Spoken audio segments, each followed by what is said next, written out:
Hello and welcome along to the Property Academy podcast by Opus Partners. I'm your host, Steve McKnight. And I'm Andrew Nicol. And today on the show, we're talking about how do you choose which interest rate to go for? Is it the 1 year rate, the 18-month rate, the 2, the 3? Oh, it's all very confusing. Just get the cheapest. Always the cheapest. Well, when we're talking about choosing an interest rate, what are we often talking about, Andrew? We're talking about whether or not you're going to fix for 6 months, 1 year, 2 years, whatever you're going to do. And people are looking for the cheapest deal, but that's not necessarily the cheapest rate. And the interesting thing is when you go to fix your mortgage, you're going to be given like 8 different options, like right from the 6 month and the floating through to that 5 year rate. And they'll all be different ones. And it's like, oh, well, which one do I go for? Now, we have answered this in the past, but we've got a new tool for you, which I think is going to make this just so much easier. But just before we get into it, when we're thinking about which interest rate to go for, in the past, I've talked about just blindly locking in for the 1 year rate, which is kind of my strategy, because the reason is that it won't always work out to be cheaper, but over the long run, it does tend to have some cost savings. Like at the moment, or quite recently, the 1 year rate's been higher than the 2 year rate, especially if you think about that you would have fixed at the 2 year rate maybe a couple of years ago when rates were a little bit cheaper. But over time, it does tend to work out a little bit on the cheaper side. So that's one option we've talked about on the show in the past. The second option is kind of splitting your loan. Yeah, you might have a horse in both races. You might cut your loan in half. So if you've got a $500,000 mortgage, have $250 on 1 year fix and 2 years on, $250 on 2 years fix, for example. Yeah, 250,000 is what we're talking about. And so you've got the advantage then of, again, kind of not having all your eggs in one basket. But the disadvantage is you are probably going to end up paying more interest, again, because you're not going for the 1 year rate over and over, which tends to be the way to pay the least amount of interest, even though it's a bit more volatile. Yeah, and the interesting thing there is if you decide to split your loan and take an average, then you will only ever get the average interest rate, right? You're not going to be able to get the cheapest because you're saying that's it. I'm going to lower my risk by taking the average, but that means you're getting the average rather than the absolute cheapest decision over time. And then there is the third way, which has always been do some number crunching, create a spreadsheet. And then I think I did end up creating a spreadsheet and releasing it. And then it was all a bit confusing and people didn't really get it. And it's all, it's too much. And so I paid about $5,000 of... Sorry, Andrew, of Andrew's money. And I built you a tool. It's called the Interest Rate Chooser. And I want to show you how it works. Now, for you guys who are listening on Apple Podcasts and Spotify while you're walking your dog or you're on the treadmill, something like that, I'm going to talk about how you navigate to it, how you get to it a little bit later. But let's talk about how it works. So at the moment, what's a good 1 year rate, Andrew? Probably 5.69. I know you're getting that at the moment with B and Z. Cool. So let's say 5.69. And let's compare that to, say, the 2 year rate. What would a good 2 year rate be at the moment? I think 5.65 is probably actually quite reasonable. So 5.65. So they're pretty close, actually. Okay. So let's say you're weighing up between the 1 year, the 2 year. The 1 year is slightly more expensive. And so in what circumstance would it be worthwhile taking the higher interest rate today in the hope that interest rates fall a little bit later on? Now, what do the numbers tell us, Andrew? So the results come in that if you're going to fix for the 1 year option, then in 1 year's time, you have to get an interest rate less than 5.61 to even out. Now, if I were looking at that, I'd say, yeah, I'm pretty certain that in a year's time, I personally think that interest rates will be well below that. Yeah, I think that's fair. And the whole point about this is people are weighing up at the moment, should I take the lowest interest rate on offer, which might be a longer term 2, 3 or 4 year rate at the moment? Or should I take a shorter term rate, maybe the 6 months, maybe the 1 year, maybe the 18 month, that's a little bit higher.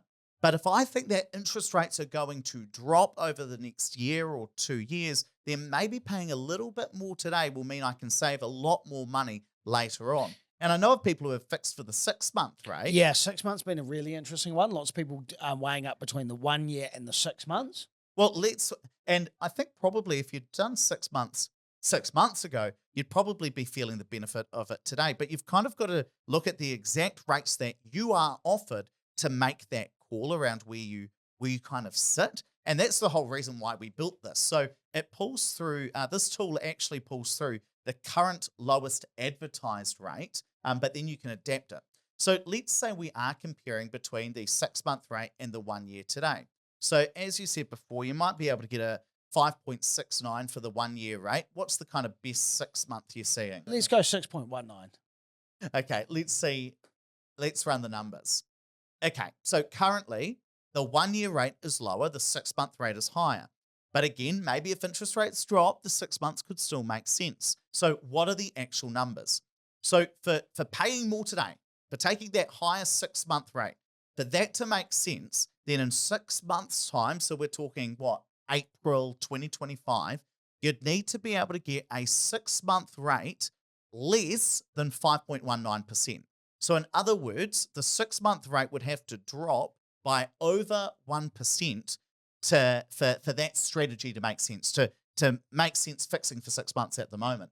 And then you get to ask yourself, do I think that's going to happen? So, what's your view on that? Nah.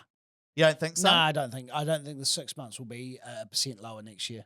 I think that's probably a pretty fair assumption. So in that case, you'd say, no worries, I'm going to go for the 1 year rate. But the reason this is very important is that these numbers change all the time. I remember we were talking to producer Dave, who was thinking about, I think it was the 1 year and the 18-month rate. And back then, there was a massive difference between the 1 year rate and the 18-month. At the time, it didn't feel like interest rates were going to come down as fast as they had. And so you could make like a logical decision saying, actually, the 18-month was looking very, very good at that time. And it was the logical decision to make. But it all kind of comes down to where you are sitting. And actually, we did private property on this last week, and someone emailed me afterwards and said, don't you, if you fix for 6 months, at the end of that 6 month term, just pick the lowest interest rate that's available at the time, regardless of term? Oh, that is such a good question, actually. And by private property, we're talking about Andrew's weekly newsletter that goes out on a Thursday afternoon. So in this calculator, we're only looking at a set period. So let's say we're comparing, and I'll make this kind of simple, the 6 month rate versus the 18-month rate. And so in that case, we'd say, okay, over that 18-month period, like what is the way to minimize your interest rate? And so what we'd say is, okay, well, after 6 months, and 6 months is the higher rate at the moment, you're going to have a year left. So we'd say, okay, after that 6 months, what does the 1 year rate have to be? And so just to make the calculations really simple, you say, okay, 18-month is the longer one, 6 month is the shorter one. So what's the 1 year rate got to be afterwards?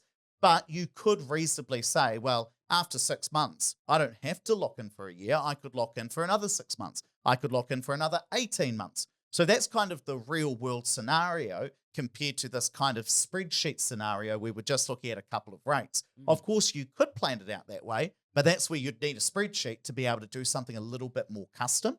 The reason why we're not doing it here is that once you start adding all of that complexity in, people then say to me, Ed, I don't know how it works. I don't know how to interpret the results, which is why we're keeping it really, really simple. But you could think about that. You could create your own spreadsheet. And I think the key thing here as well is we're trying to show what the interest rate has to be in the future to get the same or a better result in terms of the amount of interest that you pay. Now, going for the lowest amount of interest isn't necessarily the thing that you should do. So, for example, if you were 4 years out from retirement and you had a really fixed income over the next 4 years and you wanted certainty over your repayment, you might fix for 4 years. Now, that wouldn't necessarily be the advice I'd give to most people borrowing right now, but it might be suitable for you. So that's where you really have to involve a financial advisor.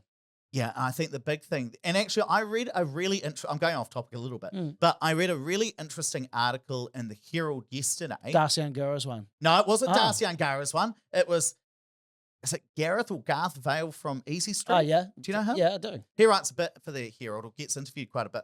And he was sharing a really interesting story where there are some homeowners who are really struggling with today's high interest rates. They've gone to the bank to get some advice and they were told, well, you've got to sell your house.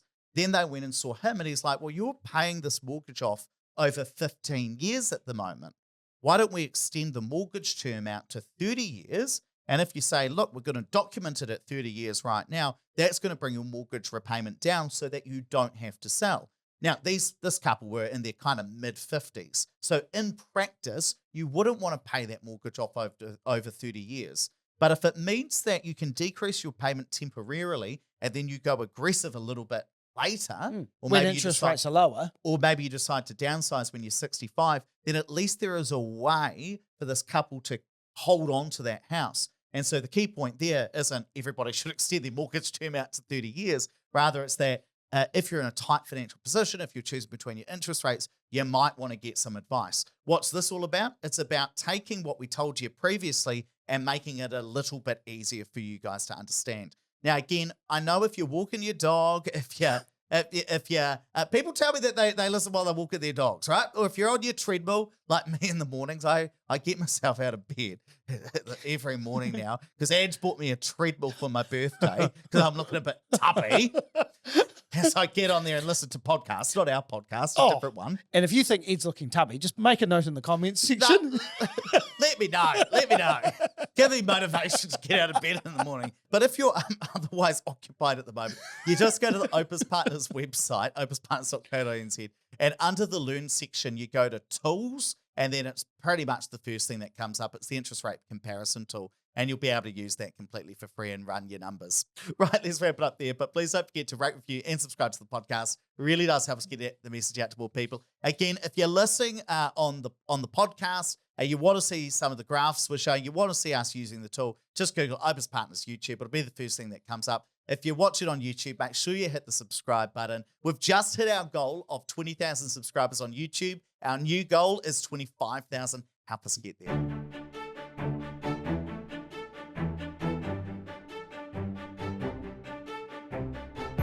Thanks for listening to the Property Academy podcast. I'm your host, Stephen Knight. And I'm Andrew Nichols. We're going to be back here tomorrow with even more daily strategies, tactics, and insights to help you get the most out of the New Zealand property market. Until next time.